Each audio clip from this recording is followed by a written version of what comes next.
Dead Meat is hosting a special live holiday show on Sunday, December 22nd. In-person tickets are already sold out, but you can join us on our live stream. Just get tickets for the live stream at the link shown on the screen or in the video description. This is a special 2-hour event that won't be released publicly afterwards. So if you want to join us for games, giveaways, and special guests, get your tickets right now. Stream viewers will have the chance to win digital codes for movies. And if you can't catch it live, you can watch the VOD for 48 hours. But after that, it's gone! We put a lot of work into this and we're super excited for it. So hope to see you on Sunday, December 22nd at 4 p.m. Pacific, 7 p.m. Eastern. We're gonna be wearing these little elf costumes too.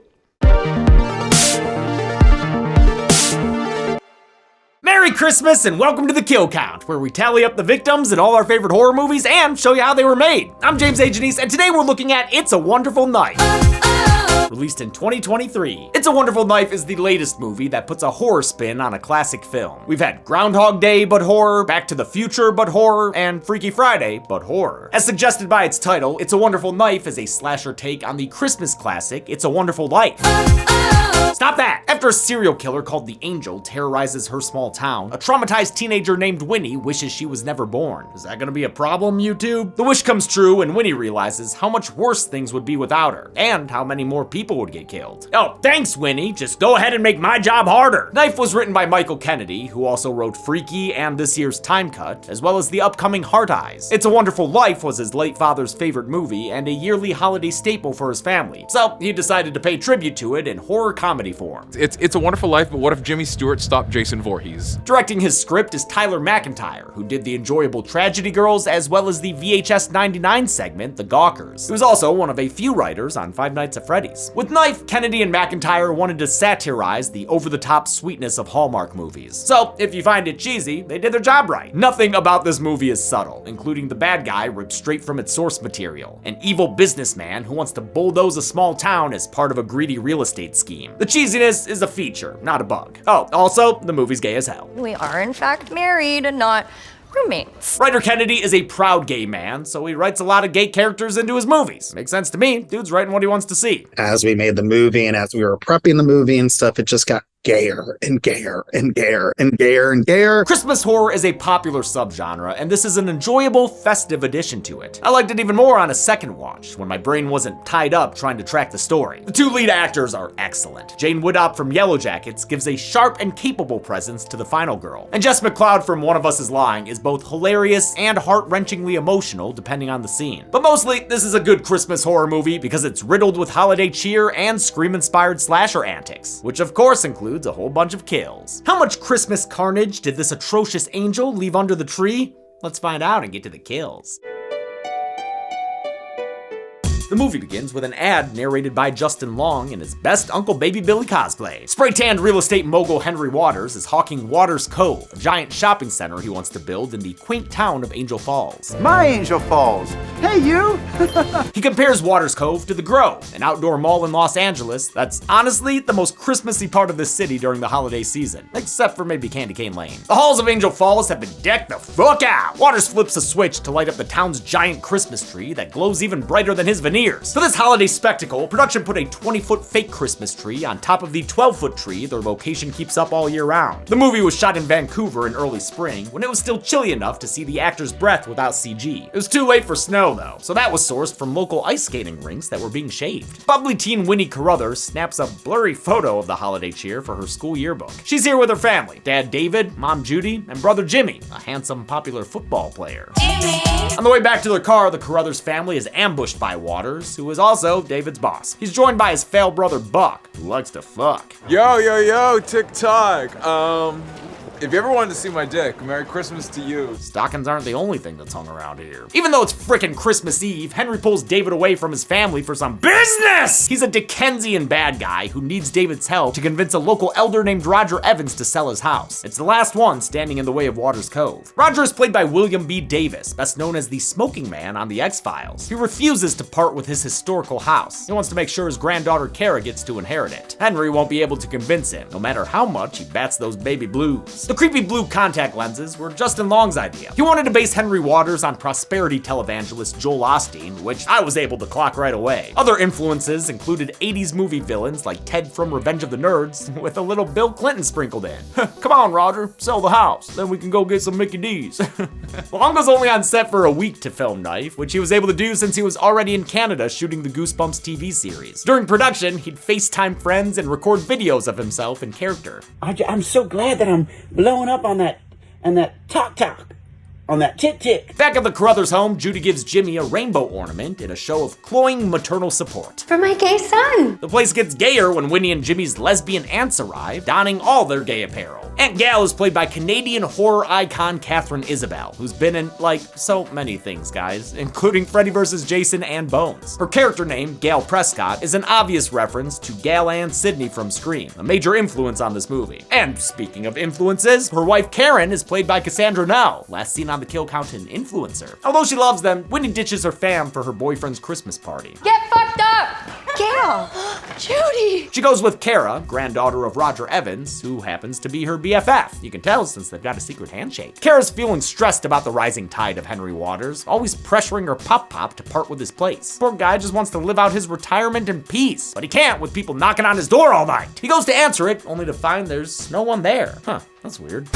Oh shit, it's albino Ghostface! It's a masked killer dressed like the angel on top of the town Christmas tree. The Ghostface of Christmas Present tackles Evans to the ground and slits his throat, our first victim on the count. The angel killer's expressionless mask was inspired by faceless porcelain Christmas tree angels. The motif extends to his weapon of choice, a dagger with wings on the hilt. His robe and gloves were inspired by Ghostface, naturally. During the writing process, they referred to him as Reverse Ghostface. The girls get to the party and meet up with her friend Darla. Winnie waves at a shy girl across the room, but is warned against making friends with her by Darliana Grande. Ew. No, don't talk to weirdo. And that's not just loathing, unadulterated loathing. Everyone at school calls her weirdo. Womp womp. The girls are joined by Winnie's boyfriend Robbie and her brother Jimmy. I love how being gay doesn't take away Jimmy's ability to be a himbo jock. Later virgins. Michael Kennedy partly based Jimmy on himself, since he was also a queer athlete in high school. Makes sense to me, dude is tall and built. I was taken aback when I met him in person for Scream Dreams. The teens begin to pair off and head outside to hook up, but the angel killer wants in on the action too. Kara's crush Eddie is the first to be killed, stabbed with a candy cane decoration mid-makeout, which is then shoved through the back of his head and out his mouth. The killer stabs Kara through the forearm, and there's no one around to help her except that Greg way back there. Come on, man, call Danny or something. Kara flees down Candy Cane Lane and back to the party, where she cries out for help, but the killer catches up and turns her into a bloody window display. Damn, that is a great horror movie scream. Winnie's a proactive best friend and fights the angel, breaking her camera against his face. He chases her into the forest and is about to stab her in what looks like a Mortal Kombat stage when Jimmy tackles him to the ground. Finish him! He doesn't. The skidibblings skedaddle out of there, only for the angel to catch up. He pins Jimmy down and gets ready to turn him into mincemeat. Winnie thinks fast, grabs a pair of jumper cables, and Christmas lights the angel up. With the killer dead, Winnie does the thing every final girl dreams of and takes off his mask. And surprise, it's Henry Waters.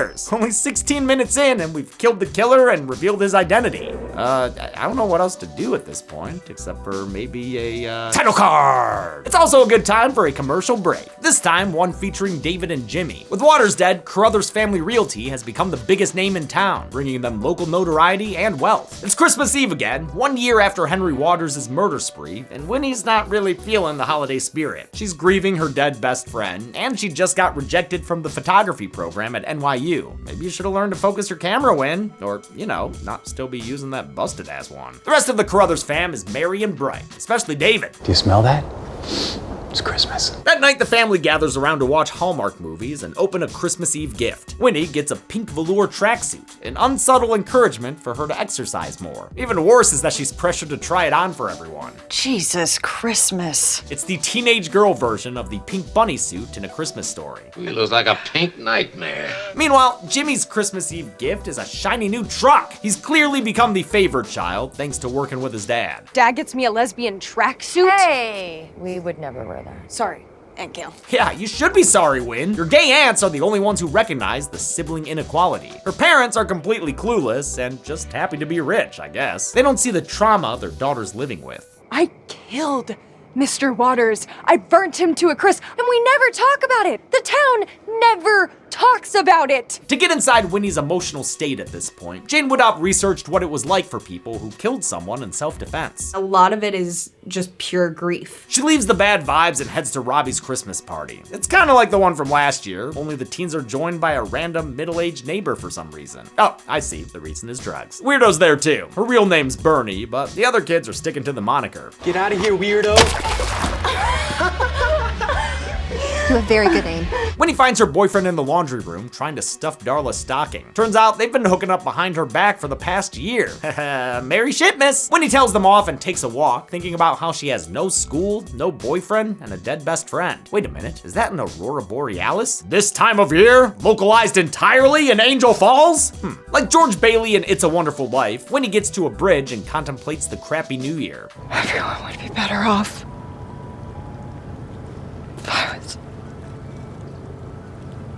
never born. At those words, the aurora begins to glow bright green before the sky goes dark, along with all the surrounding lights. Winnie runs up to a nearby stranger to ask if he saw what happened, but he's not seeing much of anything, not with that big old knife in his eye.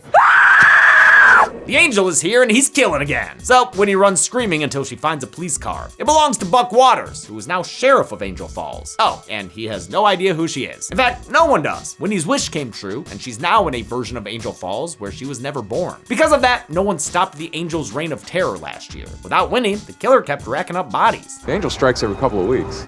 Dude, you're the sheriff. Shouldn't you do something about that? That dude got murked by a teenage girl with jumper cables. You're a grown-ass man with a gun. In this alternate reality, Henry Waters is not only still alive, but now the mayor of Angel Falls. Hi, I'm Henry Waters.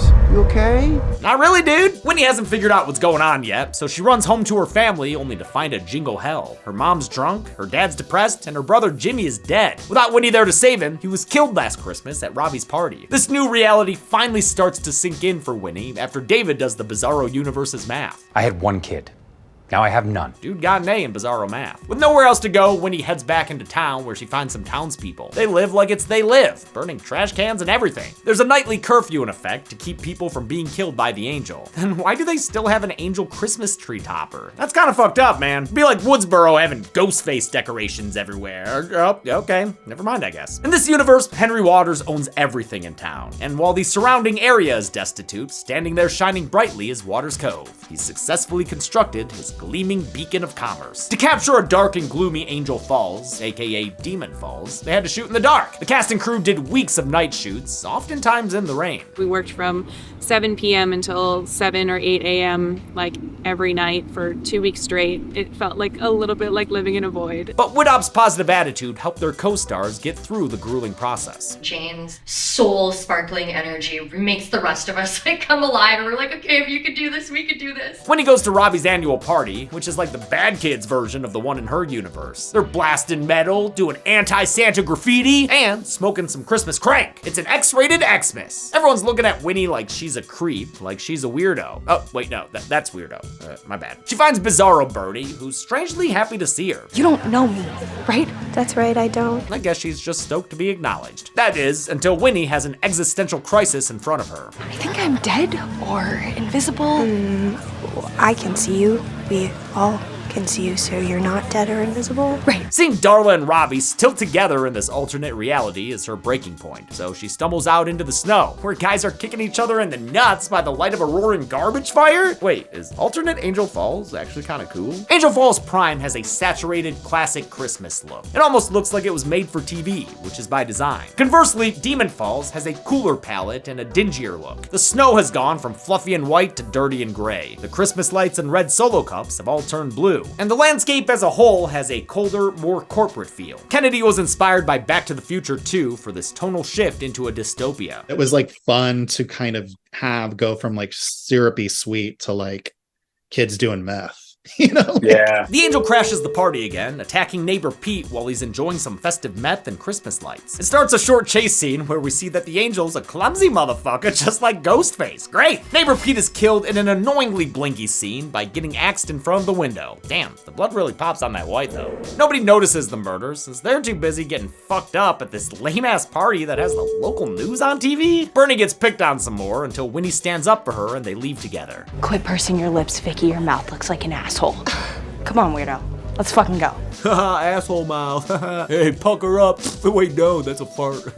Bernie takes Winnie back to her place to show off her fashion designs and murder board. But even with all that string, she hasn't figured out what Winnie knows, that the killer is their mayor, Henry Waters. Winnie explains the whole crazy story, Aurora wish and all. They realize the murder victims in this reality all had connections to local shops that Henry Waters wanted to drive out of business. Guy's like an R-rated Scooby-Doo villain. Bernie begins to question if Winnie's story makes sense, but that's when confirmation flies through the window in the form of the angel killer. The angel grabs Winnie, so she chomps into his arm, then kicks him through a coffee table. Haha, get fucked, dude. It's enough proof for Bernie to buy all the way in. You're George Bailey!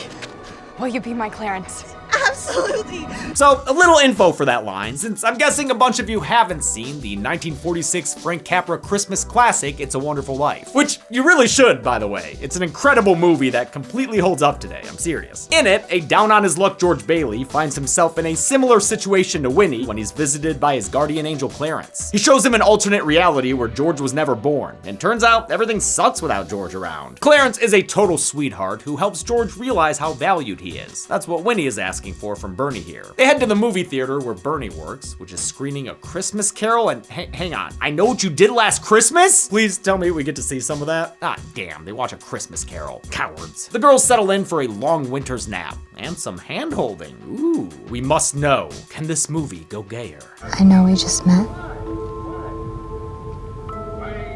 but I have no doubt this town was better with you in it. Oh yeah, it can. When Winnie wakes up, Bernie shows her a new fixation board she made overnight. This one's about the aurora. According to local folklore, the lights are the spirit of someone who died violently, in this case, Henry Waters. His spirit sent you here, Winnie. Wait, why would you do that? Just to kind of fuck with her? I don't know. The aurora is starting to fade, and when it's gone, Winnie will be stuck here forever. Their plan is for Winnie to kill Henry Waters again and hitch a ride home on the magic green ghost energy. They figure the best way to get close to Henry Waters is to talk to the guy who knows him best, Winnie's dad, or in this reality, a random guy who doesn't know who she is. He shuts the door in her face, but Aunt Gal decides to hear her out. To win her over quickly, Winnie proves her identity with something only her niece would know. Your ass froze to the ground because you were rocking an Aguilarian thong at the 1999 Christmas Eve park party? And it works! She lets them inside, where a still drunk Judy is playing reindeer games with a boy toy in the living room. It's just like Clarence said. No woman is a failure who has friends with benefits. Winnie heads upstairs to find David in his office/Jimmy shrine. Jimmy!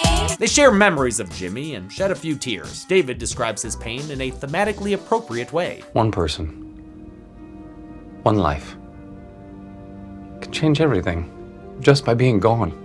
And they don't even know it.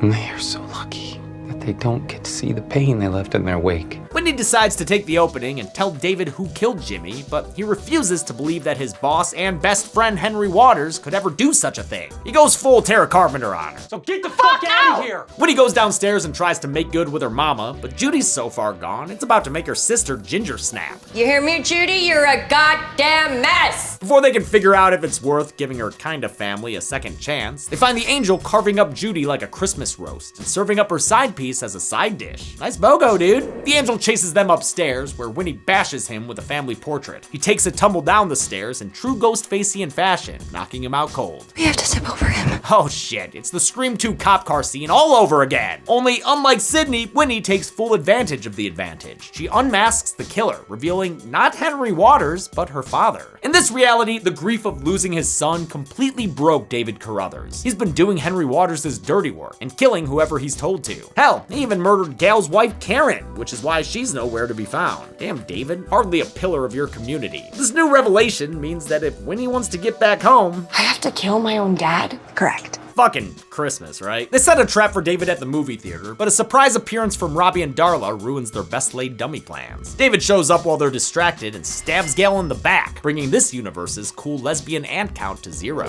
That's not enough cutting for him, so he cuts the lights next. Winnie uses her camera flash to make her way through the theater, catching snapshots of the action as she goes. David uses the light from the camera flash to camera slash Darla and Robbie in some difficult to see kills. Come on, movie, I want to look at carnage. Bernie fiddles with the fuse box and gets the lights back on, just in time for Winnie to escape David's clutches. She runs to the lobby and waits for him to round a corner. When he does, Winnie greets him with a bit of holiday spear. You know, sometimes it's hard shopping for your parents. At least she was able to figure out exactly what to get him. With the patricide pageant complete, Winnie and Bernie head back to the bridge and stand under the aurora. Bernie confesses that before Winnie showed up, this was going to be her last Christmas. But meeting Winnie made her want to keep living. I wasn't Clarence.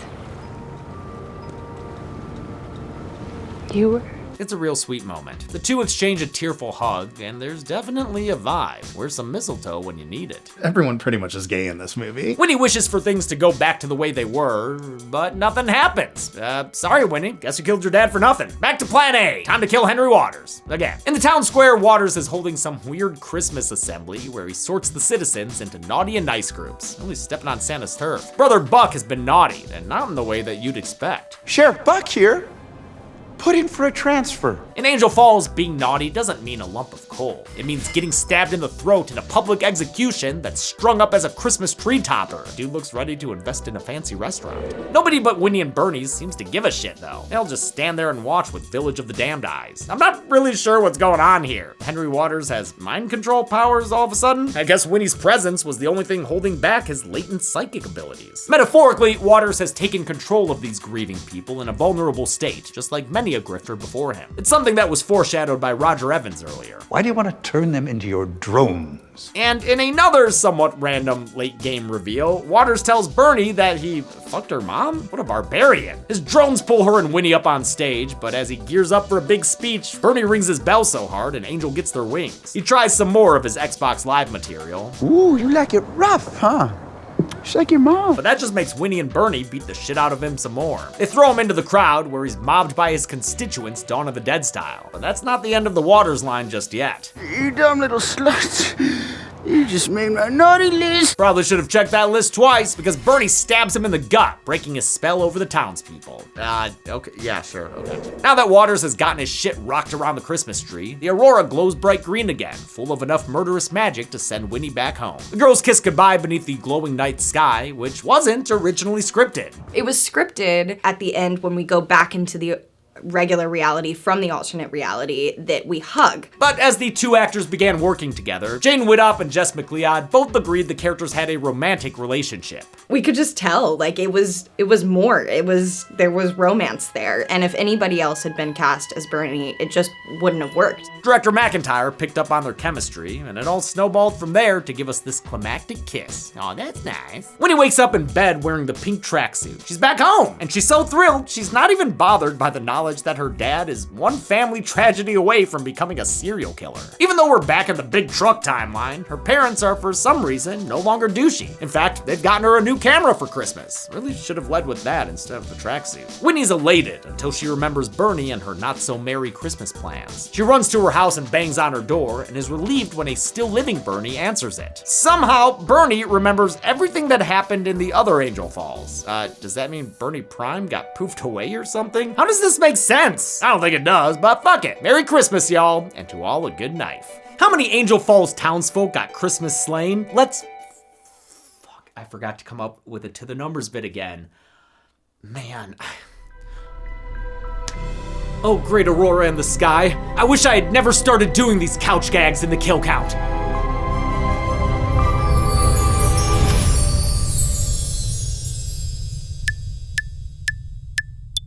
Wait, what? All of our subs came from to the numbers bits? Okay, I'll do them. I'm sorry, Clarence.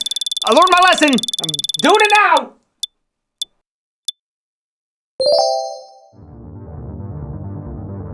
Between the two timelines, 14 people died in It's a Wonderful Life. The victims consisted of 10 men and 4 women, a more than 2-to-1 ratio of dudes. We've seen this count and breakdown in 3 other movies, including 2 Thanksgiving-themed ones. That's kind of weird. With a runtime of 87 minutes, we had a kill on average every 6.21 minutes. I'll give the golden chainsaw for coolest kill to Henry Waters, the first time. Jumper cable electrocution isn't the craziest thing I've ever seen, but killing the killer 15 minutes in is pretty shocking. Pun intended. Dull machete for lamest kill goes to Robbie and Darla, since I couldn't really see what was happening. Guess I can always check the pictures. And that's it. It's a Wonderful Knife was released in 2023 to mixed reviews, but hey, like I said, I think it's a nice cheesy addition to Christmas horror. Until next week, I'm James A. Janice.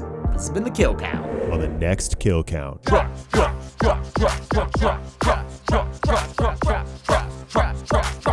Electric Carver!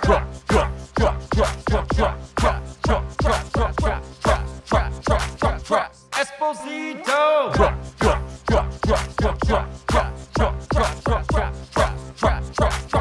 Stephen King, yo!